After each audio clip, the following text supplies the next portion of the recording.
Hello everyone, welcome back to my channel. आप लोगों ने मेरी लास्ट वीडियो तो देखी ही होगी जिसमें हम लोगों ने डिस्कस किया था कोरिलेशन के कंसेप्ट को। ना इस वीडियो में हम लोग डिस्कस करने वाले हैं अभी तो स्कैटर डायग्राम को, देन उसके बाद कॉल पियर्सन कोरिलेशन कोफिशिएंट क्या होता है। अब देखिए स्कैटर डायग्राम, तो स्कैटर डायग्राम का रोल जो है वो बहुत ही ज्यादा इंपॉर्टेंट है in explaining the concept of correlation. So देखिए जो भी हमारा बाइवेरिएट डेटा होता है उसका जो सिंपलेस्ट डायग्रामेटिक रिप्रेजेंटेशन है उसको भी हम लोग स्कैटर्ड डायग्राम बोलते हैं। अब देखिए जैसे कि मैंने आप लोगों को बताया था कि बाइवेरिएट डेटा आपका क्या होता है। तो मान लीजिए कि आपका कोई भी है एक्स आई एंड वाई आई, ये यहाँ पे आपके दो वेरिएबल्स हैं जहां पे आई की जो वैल्यू है वो 1 to up to n vary कर रही है। तो ये आपका जो भी वैल्यूज होंगी आपके एक्स की एंड वाई वेरिएबल्स की, इनके कॉम्बिनेशन से जो भी आपका डायग्राम बन रहा है वो ही आपका कहलाएगा स्कैटर्ड डायग्राम। तो देखिए स्कैटर्ड डायग्राम हम कैसे ऑब्टेन करते हैं। तो देखिए सबसे पहले तो हमें चाहिए होती हैं इसके लिए दो एक्सिस। ये हो गई आपकी एक्स एक्सिस, ये हो गई आपकी वाई एक्सिस, और ये होता है आपका ओरिजिन। तो यहां से देखिए मान लीजिए कि आपकी जो एक्स की वैल्यूज हैं उनके लिए जो भी यहाँ पे आप लोग पॉइंट जो है प्लॉट करते हो, और y जो आपकी एक्सिस है उसके करस्पॉन्ड जो भी आप लोग पॉइंट प्लॉट करते हो तो वो इस ग्राफ पे आके प्लॉट हो जाते हैं। तो ये जो इस तरह का हमें फॉर्म एक मिल रहा है। अब ये जरूरी नहीं है कि इसी शेप के हमें जो पॉइंट ही मैंने यहाँ पे प्लॉट किए कुछ इसी तरह के, वो आपके कुछ भी रैंडम पॉइंट्स कहीं पे भी डेटा के अकॉर्डिंग प्लॉट हो जाएंगे। तो इस तरह का जो भी डायग्राम होता है उसको हम लोग बोलते हैं स्कैटर्ड डायग्राम। और ये जो आपका प्लेन है जहां पे ये डॉट्स प्लॉटेड है इसको हम लोग बोलते हैं X Y plane. So now अब हम लोग के माइंड में एक क्वेश्चन ये आता है कि इस स्कैटर डायग्राम का यूज क्या है। तो देखिए ये जो स्कैटर डायग्राम है ये एक हमें एक अच्छे अमाउंट में बता सकता है कि जो हमारा वेरिएबल x है एंड y है इसके बीच में क्या कोई रिलेशन है या नहीं है, या ये दोनों एक दूसरे से कोरिलेट करते हैं या नहीं करते हैं। तो देखिए अगर मान लीजिए जो भी x और y की वैल्यूज हमें गिवन है उस वैल्यूज को यूज करके जो भी हमने ग्राफ प्लॉट किया है, मान लीजिए ये जो ग्राफ के पॉइंट इसके आ रहे हैं ग्राफ पे x और y के, तो वो बहुत ही ज्यादा क्लोज है आपस में। तो यहाँ पे हम लोग कह सकते हैं कि x और y वेरिएबल जो है वो आपस में ही कोरिलेटेड है। और वहीं दूसरी जगह पे अगर मान लीजिए कि हमने x और y की जो भी वैल्यूज दी थी उनके करस्पॉन्ड अगर हम लोगों ने पॉइंट प्लॉट किए, मान लीजिए एक पॉइंट आपका यहाँ पे प्लॉट हो रहा है, एक पॉइंट यहाँ प्लॉट हो रहा है, एक पॉइंट यहाँ, मतलब बहुत ज्यादा दूर दूर मतलब पॉइंट जो है वो प्लॉट हो रहे हैं। तो इसका मतलब ये हम लोग कह सकते हैं कि जो x और y है उसमें इनके बीच में कोरिलेशन कोई भी इस टाइप का अच्छा कोरिलेशन नहीं है। तो हम लोग बस पॉइंट के जो इसके बीच की स्पेसिंग होती है उसको ध्यान में रखते हुए जस्ट ये डिक्लेयर कर सकते हैं कि इन दोनों ही वेरिएबल्स के बीच में कोई कोरिलेशन है या फिर नहीं है, गुड अमाउंट का कोरिलेशन है या फिर पुअर अमाउंट का कोरिलेशन है। तो ये चीज हम लोग इस डायग्राम से बता सकते हैं। बट इस स्कैटर्ड डायग्राम की भी एक लिमिटेशन है। अगर हम लोगों की जो एक्स और वाई की वैल्यूज बहुत ही ज्यादा हो जाएंगी, दैट मीन्स की इनफाइनाइट नंबर ऑफ वैल्यूज अगर है, तो उस जगह पे ये जो हमारा स्कैटर्ड डायग्राम है वो हमें ये कंक्लूजन नहीं दे सकता है कि एक गुड अमाउंट का कोरिलेशन है या फिर एक पुअर अमाउंट का कोरिलेशन है। तो ये इसकी लिमिटेशन हो जाती है आपके स्कैटर्ड डायग्राम की। तो स्कैटर्ड डायग्राम में कुछ खास नहीं है, जस्ट सिंपल यही 2-3 पॉइंट्स थे जो कि आपको ध्यान में रखने हैं।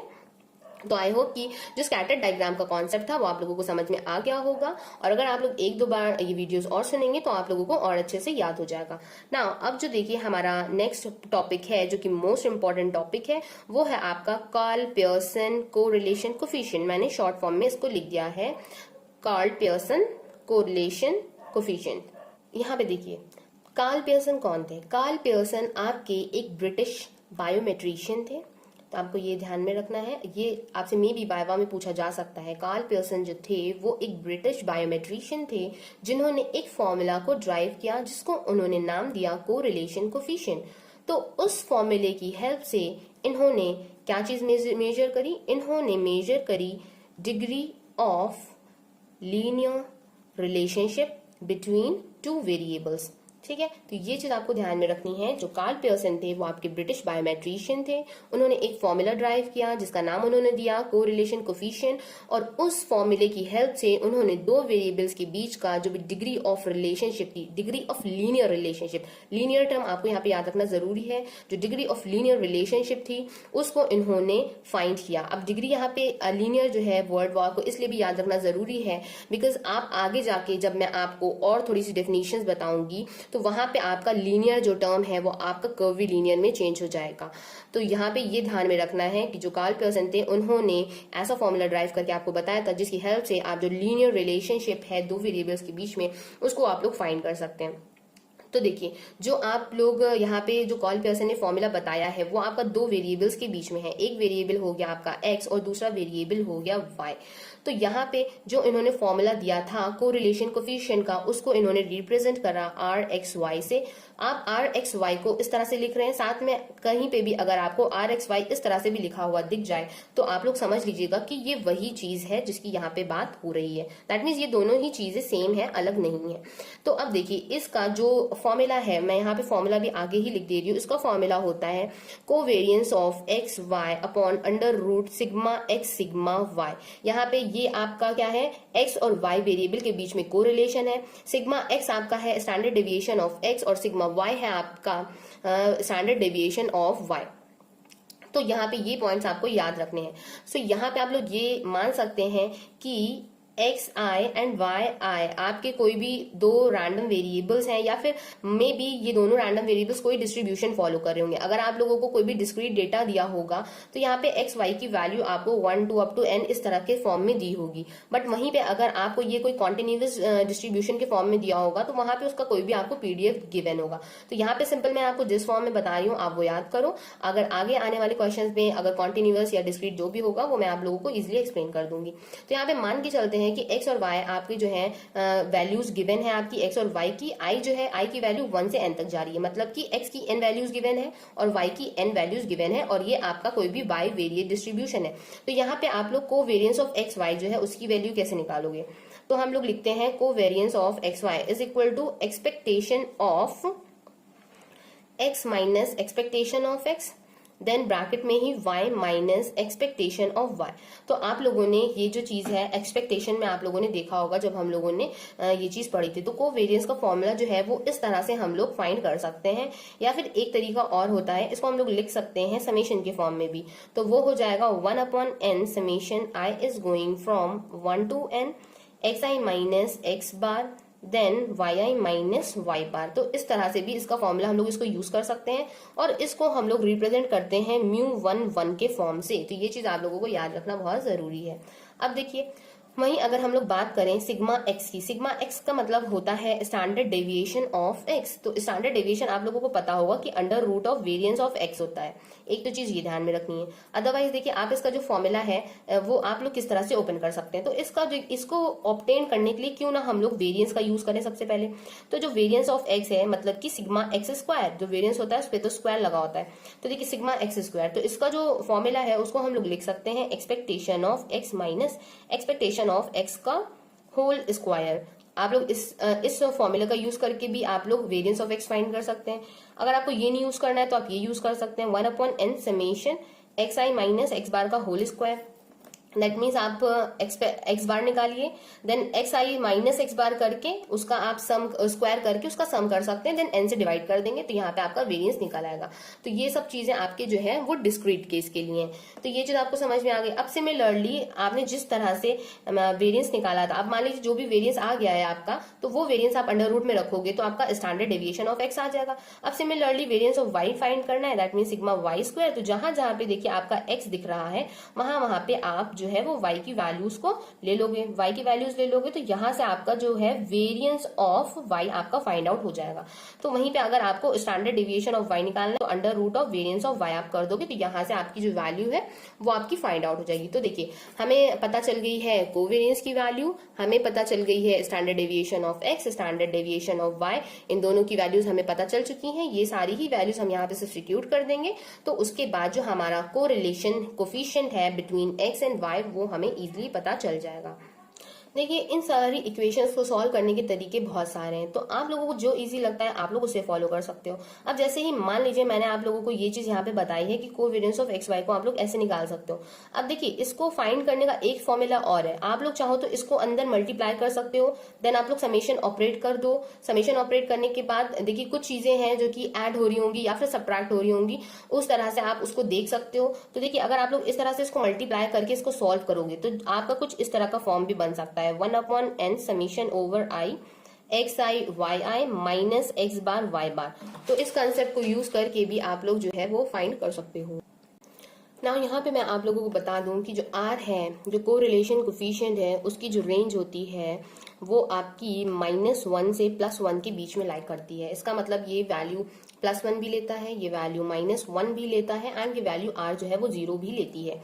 अगर इस रेंज के बाहर वैल्यू आ रही है, इसका मतलब कि आपकी कैलकुलेशन में कुछ गड़बड़ी है। अगर आर एक्स वाई आपका 1 है, इसका मतलब आपका पॉजिटिव कोरिलेशन है। आर एक्स वाई अगर आपका -1 है, इसका मतलब निगेटिव कोरिलेशन है। और वहीं आर एक्स वाई की वैल्यू 0 आ जाती है, तो इसका मतलब हो जाता है कि एक्स और वाई आपके जो है उनमें कोई भी कोरिलेशन नहीं है। मैं आपसे यहाँ पे कुछ इसके इंपॉर्टेंट रिमार्क्स हैं वो आप लोगों से डिस्कस करना चाहूंगी। सो देखिए, मैंने आपको बताया कि आर की जो रेंज होती है वो -1 से +1 के बीच में जाती है। तो यहाँ पे मैं आपको रिमार्क बताना चाहूंगी कि मान लीजिए अगर आर की वैल्यू ग्रेटर देन 0 है, तो उसका जो डायग्राम है वो आपको थोड़ा सा ध्यान में होना चाहिए। तो देखिए, उसका जो भी डायग्राम होगा वो इस फॉर्म का होगा। दैट मीन्स जो ये आपके पॉइंट्स होंगे कुछ आपको इस तरह से दिखेंगे। दैट मीन्स वो सेंटर से शुरू होते हुए इस तरह से आपके डायरेक्शन में जा रहे होंगे।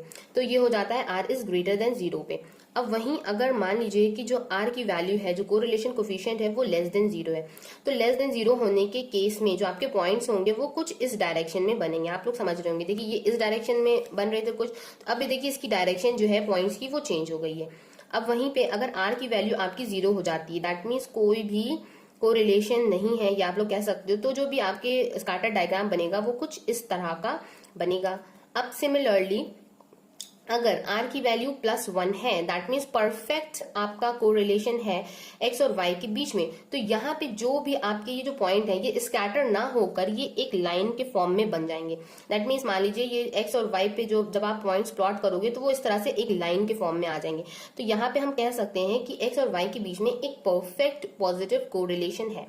वहीं सिमिलरली अगर आर की वैल्यू आपकी -1 आ जाएगी, मतलब कि परफेक्ट कोरिलेशन है बट परफेक्ट निगेटिव में, बिकॉज यहाँ पे -1 लिया है हमने। तो बस सिमिलरली यहाँ पे क्या हो जाएगा, जो लाइन की डायरेक्शन है वो चेंज हो जाएगी।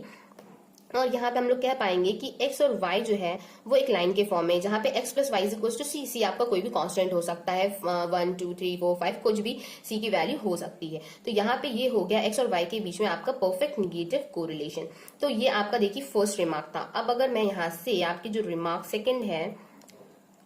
सेकंड की बात करूं, तो ये जो आपका कोरिलेशन कोफिशिएंट है बिटवीन x एंड y, ये आपका मैंने ऑलरेडी बताया हुआ था कि ये लीनियर रिलेशनशिप को मेजर करता है between x and y। But वहीं पे मैं अगर नॉन लीनियर रिलेशनशिप की बात करूं, नॉन लीनियर रिलेशनशिप मतलब कि कर्वी लीनियर रिलेशनशिप या फिर कोई और टाइप का रिलेशनशिप, तो उसके लिए ये जो फॉर्मूला है कॉल-पियर्सन कोरिलेशन कोफिशिएंट का, ये सुटेबल बिल्कुल भी नहीं है। अब वहीं पे देखिए थर्ड रिमार्क ये है आपका, जो कि आपको बहुत ध्यान में रखना चाहिए कि जो कोवेरिएंस ऑफ एक्स वाई है उसको कहीं कहीं पे जो है वो लिख दिया जाता है sigma X Y. So I hope ये चीज आप लोगों को थोड़ा क्लियरली दिख रही होगी, बिकॉज मेरा पेन बंद हो गया था। सो यहाँ पे देखिए ये हो जाता है आपका थर्ड रिमार्क। नाउ जो आप लोगों को फोर्थ रिमार्क रिमाइंड रखना है वो ये है कि जो आपका कार्ल-पियर्सन कोरिलेशन कोफिशिएंट होता है उसको हम लोग कभी कभी बोल देते हैं प्रोडक्ट मूवमेंट कोरिलेशन कोफिशिएंट। तो देखिए इसको प्रोडक्ट मूवमेंट कोरिलेशन कोफिशिएंट बोलने के पीछे भी एक रीजन है, और वो रीजन ये है क्योंकि देखिए जब आर एक्स वाई हम लोग फाइंड करते हैं उसका फॉर्मूला होता है covariance of X Y upon sigma X and sigma Y. मैंने आपको बताया था कि कोवेरिएंस ऑफ एक्स वाई को हम लोग लिखते हैं एक्स माइनस एक्स बार देन वाई माइनस वाई बार। ओके, इस तरह से लिखते हैं, और इसको सिग्मा एक्स सिग्मा वाई लिखते हैं। देन इसको हम लोग क्या लिख सकते हैं, जो कोवेरिएंस ऑफ एक्स वाई है उसको हम लोग लिख देते हैं कभी कभी μ1। वैसे तो ये होता ही है, कभी कभी क्या आप लोग लिख सकते हो, आप लोग जब मन करे आप लोग उसको μ11 के फॉर्म में भी लिख सकते हो, sigma X and sigma Y. तो देखिए यहाँ पे आपका हम लोगों ने यूज किया है मूवमेंट। तो अब देखिए मैंने मूवमेंट के बारे में भी आप लोग से मैंने डिस्कस किया था कि जो आपके मूवमेंट होते हैं वो 3 तरह के होते हैं। एक होता है आपका μr, दूसरा होता है μr' और थर्ड वाला भी μr' होता है। अब देखिए फर्स्ट मूवमेंट जो होता है ये आपका मूवमेंट अबाउट मीन होता है। ये जो मूवमेंट होता है आपका, ये मान लो आप ये मूवमेंट अबाउट ओरिजिन है। और ये वाला मूवमेंट है, ये आपका मूवमेंट अबाउट एनी पॉइंट है। तो ये 3 तरह के आपके मूवमेंट होते हैं। तो ये आपके सिंगल वेरिएट के हैं। वहीं पे जब आपका बाई वेरिएट के लिए आप मूवमेंट फाइंड करते हो तो म्यू आर एस लेके चलते हो। अब वो आर और एस की वैल्यू चेंज हो सकती है। अगर आर और एस की वैल्यू आप 1 1 रख लोगे तो उसकी वैल्यू जो है आपकी कोवेरियंस ऑफ एक्स वाई में कन्वर्ट हो जाएगी। तो यहाँ पे हम लोग मूवमेंट का यूज करते हैं, तो इसलिए हम लोग कार्ल-पियर्सन कोरिलेशन कोफिशिएंट को बोल देते हैं कि ये हमारे प्रोडक्ट मूवमेंट कोरिलेशन कोफिशिएंट है। सो आई होप कि ये जो आज का पूरा कंसेप्ट था ये आप लोगों को अच्छे से समझ में आया होगा, और अगर समझ में आया हो तो मुझे कमेंट बॉक्स में कमेंट करके जरूर बताइएगा। वीडियो को अपने फ्रेंड्स को भी शेयर कर दीजिएगा। Thank you for watching my video. Have a nice day.